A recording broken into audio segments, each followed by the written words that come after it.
As we've Spain now 2-1. is it 2-1 in the 2-1? last seconds. Oh no, you're ahead of me. I had a brilliant intro plan there, Nigel, and just messed it up, mate. Anyway, let's start again. I completely forgot what I was going to say. Calamity start here at West Ham Official, but welcome to the show. I hope you're well. Spain have scored in the dying seconds. I'm yet to see it on my screen because, of course, I'm a little bit behind. They are going forward now, so I'm going to see the goal any second. But anyway, that's not what we're here to discuss. What I was going to say was welcome to the show. And as we enter July, as the Euros, oh, it's a good header. What a goal that is. They're through.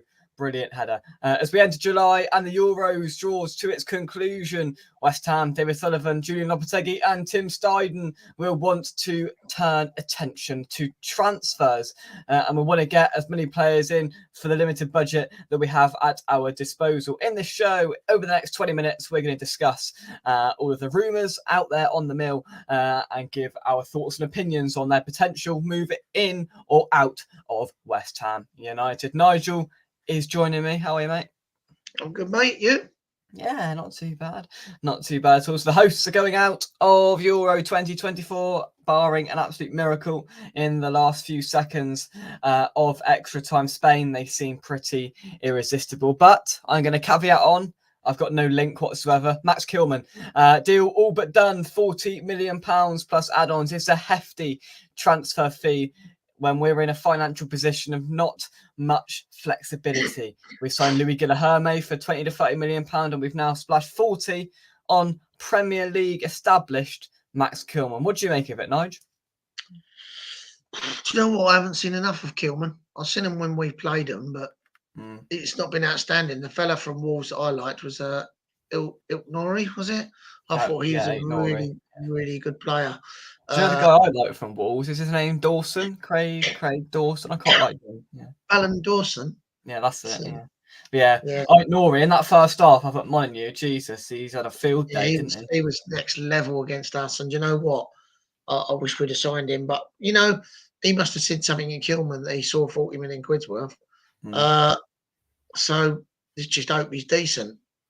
Yeah, absolutely. There's 3 minutes at a time that they are now entering in Germany. So as a result of this, we're expecting to see a centre-back or plural centre-backs depart the club. There have been murmurings of both Zuma and Agerd leaving. If you had to pick one to stay or leave, or what would you? If we're bringing in Kilman, would you keep both Zuma and Agerd as well, just for the sake of clarity, or would you get rid of Zuma? I'd get rid of Zuma because he's well, you've seen him last season, Jake. We've seen him live, and when he runs, it's just painful. Yeah, it's like it is painful to watch, and he's not been very good. He's not. He's I didn't even think he was captain material, to be fair. As for Agerd, I really like Agerd. I think he's there's a player in there. He's got great skill. He can carry the ball. He's good in the air from corners. He can pick a pass, but it's the mistakes. But you don't know if you had someone solid alongside him, maybe that would be different. Yeah, absolutely. Oh, they're going for one goal again. You're ahead of me, so I guess they haven't scored. No, they haven't. And look, at the end of the day, Nigel, I think one will go. If Kilman comes, I think it'll be one in, one out. It will bring a bit of funds, not a lot, whether it's Zuma or Agerd. They're not going to bring in huge, vast amounts of money because they just aren't. That's the reality of the situation. Is Kilman an upgrade on them? I think we'll have to wait and see. I'm expecting and I hope and I think that Kilman will be an upgrade on Zuma. Look, I like Zuma. I really do. I felt a bit sorry for him this season. I think he's been hung out to dry a little bit in a decent team, in an established and professional setup. He would have played very few games last season. He'd have been recuperated. He would have not been put a load of injections inside of him. He'd have had the surgery that he quite clearly needs on his leg. But he's been propping up our defence for the whole season. And at times it showed. At times he really lacks the mobility and he lacks the quality, but a fantastic defender. His awareness, he scored again there.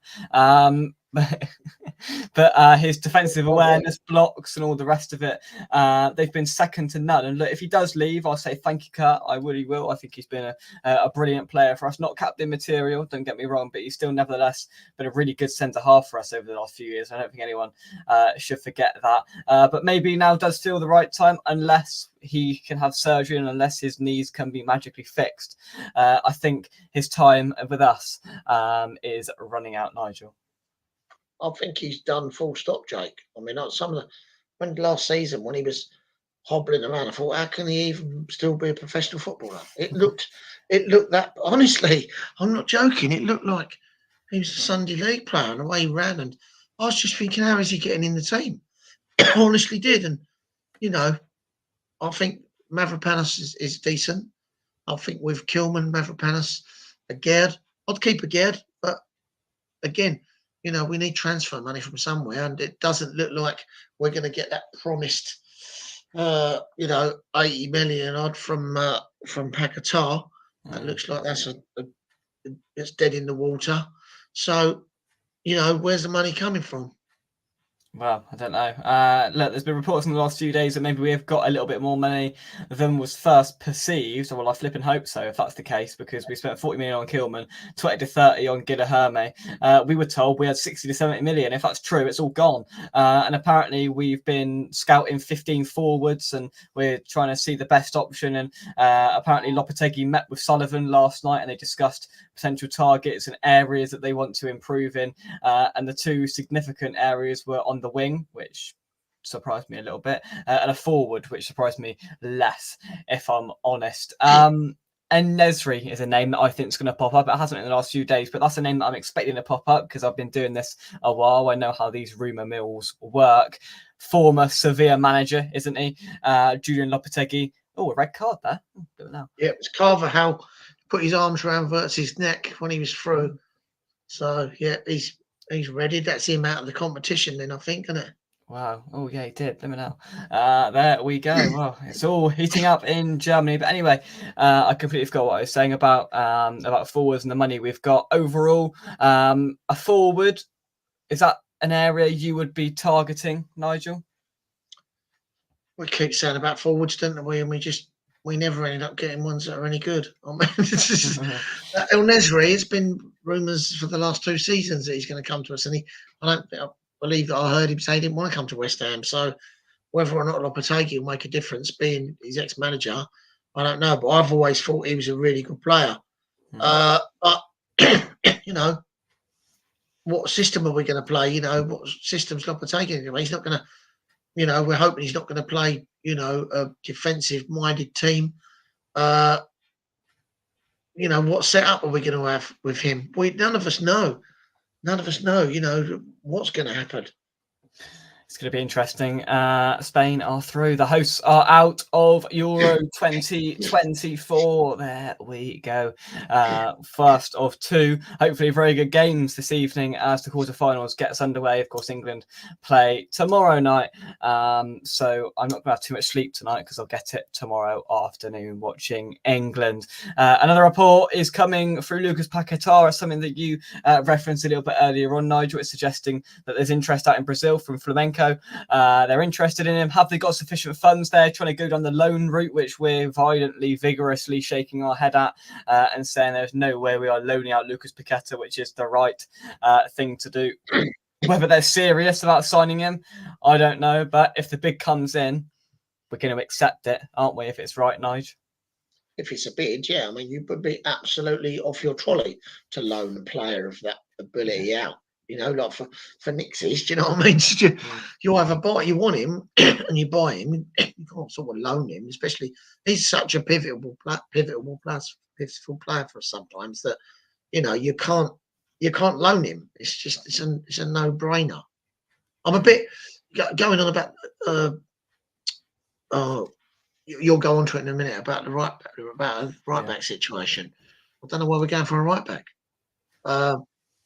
because. What's wrong with Sufal? Yeah, exactly. Well, yeah, we'll come on to that in just a second. Robert says Iheanacho on a free Premier League experience. I don't know. Is he really good enough? Is it really the caliber? Is it really the calibre of player that we're looking for? I don't know. Yeah, Spain scored, sent off and through. There we go, usual. Thank you very much indeed for that.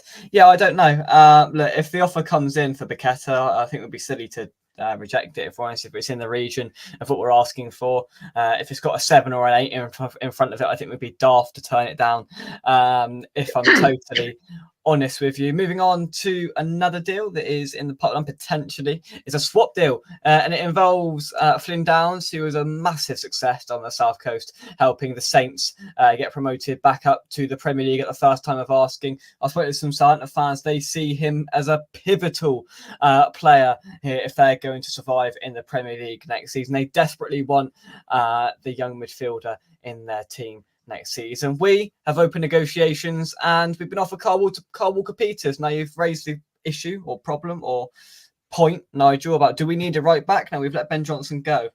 Maybe that's the logic. That's that's what I'm deriving. We've only got one now with Soufal. That's the only right back that we've got. So maybe Lopetegui isn't too comfortable with that, and he wants some cover there. And this is a good way to get that. We haven't got to pay any money because we've already got the player that we're letting go. Look, I'd like to keep Downs, but if this is what's going to happen, this is what's going to happen, Nigel. Your thoughts on this swap deal with Walker Peters and Downs? No, I think that Downs wants to stay with West Ham. I'm pretty sure of that. And, Soufal's good enough. I mean, we've got someone in the wings that could cover it right back. I don't think we should swap for Carl Walker Peters now. I think that I'd much rather have him reserve Flynn Downs as covering the midfield, or not even in the midfield. Let's see. Maybe we can play him for the first half of the season, and when the next transfer window opens, Southampton had come in for him. Let him go if we don't think he's good enough. But he's been out on loan. He's played a whole season, had all that under his belt. Let's see what he can do for us in a team that's not defensively minded. No, that's fair enough. That's fair enough. So you're saying that a right back isn't anywhere in the top of your priority list this summer. You're happy with Soufal. What happens if Soufal gets injured? Well, put one of the youngsters in, give him a go. Cool. So that's an interesting life to live, isn't it? Living on the edge. Oh, I think that we've got. Moyes never gave the youngsters a chance. Every other team in the Premier League bloods their youngsters, gives them a chance. Moyes never did it. Right, George Murphy. Would you see George Murphy in the team? Yeah, you would, wouldn't you? And that we got some great players. Give them a chance. It's no good just giving them 10 minutes here and there. I think this is a season. Look, whatever happens, I think we're easily good enough to stay up. Right, we've not got Europe to contend with. Let's build a team. Get some of them youngsters in the team. Look, I saw us lose some outrageously last season. I can quite happily cope with us losing a few games, but seeing some of the young players progress and actually, do you know what I mean, do something. You couldn't do it under Moyes. Our players are aging. We've got to get some youth in the team and push the club forward. That's my opinion. No, that's fair enough. Look, it's a radical change from what we've witnessed over the last few years with David Moyes, and maybe that's a route that Lopetegui potentially could go down if he deems that there's other positions that he prioritises before that. We'll see. We'll see his strategy and what happens in the development of that and many other deals as we head through the transfer window. Mark, thanks for joining us. I hope you are well. Flynn did look happy to be back yesterday. That's very true. The media stuff when they returned back to training, he looked happy. He's a West Ham lad. We all know that, but the decision is effectively in his hands, really. If he wants to go, we've got to let him go. If he wants to stay, let him fight for his place in the side. The decision is with him. It's not with Southampton. It's not with West Ham. It's with Flynn himself, in my opinion. Well, that's how it should be. Anyway, Mark says, a select few youngsters showing with the first team yesterday. Great to see. Maybe, and there's been the video of Earthy interacting with Lopetegui for the first time a couple of weeks back. I think, this is a real breakthrough season for Earthy as well. And maybe we're going to see a rise through of these youngsters. Before we go, Robert says, 3 games been moved either early, 12:30 exactly. We thought this was going to be the season where we returned to 3 o'clock kickoffs, and today we received the news the untimely news of the fixture announcements, and we've got Chelsea at 12:30 on a Saturday, and we've got 2 5:30 Saturdays are inside the first month of the season. So maybe there's not going to be as many 3 o'clocks. We may well be eradicating the Sunday 2 o'clocks, but they're replacing them with Saturday 5:30s, which is a bit better. But once some Saturday 3 o'clocks, Nigel, that's proper football, isn't it? Yeah, those European days, Nightmare, with, wasn't it? with the Sunday kickoffs and Yeah. being in Europe on a Thursday night and having to like drive back from Europe to get to a game on a Sunday morning in Burnley or something. It was like, that was like the worst. So yeah, I'm happy. Do you know what? I am really happy that we're not in Europe this year, because I think that we can concentrate on building a decent team. And I think this is the time to get the youngsters going. I'm really pro getting the youngsters into the side. Especially Earthy looked great. Like he was busy, he was running around. But let's give them some proper game time and see what they can do. I don't know if you can hear it in the background. It's absolutely lashing it down here in not so sunny Somerset, and hopefully that's not symbolic of the season that West Ham are about to partake in. It is going to be an interesting season, nevertheless. Whatever happens in this transfer window, it's a season with no excuses. We can't blame Europe anymore. We need cup runs. We need decent, sustained form in the Premier League, and if we don't get it, questions will be raised. You've got to give Lopetegui a chance, but expectations have been set and will be set before the start of the season, and hopefully they can be reached. And hopefully, overarchingly, Nigel, a final thought just on an improved style of football is what we really want. Yeah, definitely. You missed out about the kid, what's his name? The Brazilian kid. Mate. I looked at his highlight reel before we signed him. It was 7 minutes long. I went on there and thought, this would be tidy. It's just a load of footage of him just passing the ball. Yeah, I didn't see anything in there that impressed me. Yeah. Nothing that impressed me, and I thought, we're spending a load of money on this bloke because he's Brazilian. That's the only reason. And honestly, English people seem to think that because they're from Brazil, they're going to be good. They would be brilliant, yeah. And to be fair, there had to be something to show for like Tim Steiden's about 6 trips to Brazil he's done over the last 12 months. I mean, there had to be something to show for it, didn't there? Well, let's hope that he's as good as Kudos. Let's hope so, shall we? Right, final comment. Mark says 5:30 kickoff, more beer time before the game. I agree. Nigel, happy to be out of Europe to rebuild and go again the following season. Absolutely. Usuals, likes the look of Iheanacho, look great when at Man City, not so much at Leicester City. I think it's a player that's probably too good for the Championship, but not quite good enough to cut it where we want to be in the Premier League. But that wraps things up. Nigel's going out on the town, aren't you? I'm not going out of town. I've got to pop out for a little while. To my daughters. That's about it, really. Very good. Nothing exciting, Jake. A Friday night, I thought you'd be going out, but no. Nigel, thank you very much. Can't afford it. I'm still paying for Europe. Well, no, but you ain't got to pay for it next year, so you're going to be, raking it in. Just to recap what we've discussed today, if you're just joining us, Max Kilman, deal all but done, £40 million plus add-ons. Nigel gave his thoughts on that. Signing centre-back departures as a result. Zoom or Ogerd, who will stay, who will go. We spoke about that. Also, Sullivan met with Lopetegui, according to X yesterday, with the main signing focus is on a forward, and we're looking at over 15 targets. Reports also suggesting Flamengo are interested in Lucas Paqueta. Have they got the funds? Are they serious? We will only find out. Time will tell. And also, we gave our insight in the Carl Walker-Peters and Flynn Downs Southampton swap deal. Is that going to happen? Is it good for West Ham? We gave our thoughts on that as well. Nigel, thanks for joining me. Come on, you Irons. And who do you think Germany are going to get in the semis? France. What, Germany? Oh, yeah, they're out, aren't they? Yeah, they're out. Sorry, it's been a long day. I stayed up and watched a bit of the election stuff, and I got up early and watched it this morning because I got into it a little bit, and I've had a long day, Nige. Cut some slack. Right. I'll let you go. Very good. Right, we're off. Come on, you irons. Last comment. Nigel is too old to go out. It's not very nice. Oh, it's not very nice. Have you seen him, Jake? He's like one of the blokes at the chocolate factory. He's about 5 foot tall. No, about 4 foot tall. Do you know Mark? Do you? Is this sort of an internal conversation? Oh, you do. Oh, right. Yeah. Okay. Unfortunately, mate, yeah, I know him fairly well. Oh, He okay, used to I be see. able to play football years ago when he was about 12. Oh, When he was throwing about some 12. shade about. That's not very nice. You two, calm it down. Calm it down. Yeah. Graham, forward to a solid season of progress. Absolutely. And Andy, thanks for joining us. We're going, but thanks for joining us nevertheless. See you soon right here on West Ham, an official build-up show for England tomorrow night. Hopefully it's better than what we've seen so far. That's it from me and Nigel. Have a fantastic Friday. We'll see you soon. Bye-bye. Cheers, Nigel. Thank you.